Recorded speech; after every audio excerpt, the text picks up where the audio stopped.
Souilly, 400 habitants au centre de la Meuse. Il y a 30 ans, le village s'est battu pour avoir une pharmacie, mais la pharmacienne est partie en retraite il y a 6 mois sans trouver de repreneur. On est quand même pas mal situé, nous. On a le TGV tout près, on a l'échangeur, donc c'est un territoire attractif. Les élus se sont mobilisés, mais la pharmacie est toujours fermée. La population doit s'adapter. Aujourd'hui, on veut aller à une pharmacie. C'est 17 km aller-retour, ça fait 34. Ça devient finalement très cher de vivre à la campagne. Claire Paredes est infirmière à domicile. Sans pharmacie, elle s'inquiète pour ses patients, notamment les plus âgés. Quand ils se coupaient, quand ils avaient un petit rhume, ils passaient voir Mme Cariche à la pharmacie. C'est quelqu'un qui était très apprécié, qui rendait des services et les gens y allaient aussi pour des conseils depuis qu'on n'a plus le médecin. Il y a une politique du département pour maintenir les personnes âgées le plus longtemps possible à domicile.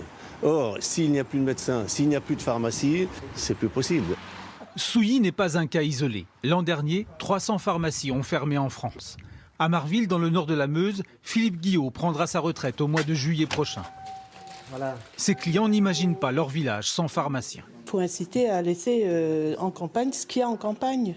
Alors si on perd la pharmacie, un jour on perdra le médecin et puis il nous reste quoi? Mais depuis 36 ans, il est seul en poste, 6 jours sur 7. Une situation qui n'attire plus les jeunes. Dès que vous les appelez, j'en ai appelé 2 ou 3, si vous ne faites pas un certain chiffre d'affaires, ça ne les intéresse pas. Ils ne s'intéressent plus à la petite pharmacie. Voilà, c'est tout. Aujourd'hui, il est plus facile de racheter une pharmacie et de la faire vivre en s'associant à plusieurs pharmaciens. La pharmacie, c'est un lieu de santé de proximité où on travaille tous en équipe et de même, travailler seul sans les autres professionnels aujourd'hui n'est devenu impossible. Le développement des maisons de santé est donc également essentiel à la sauvegarde des pharmacies, surtout en milieu rural.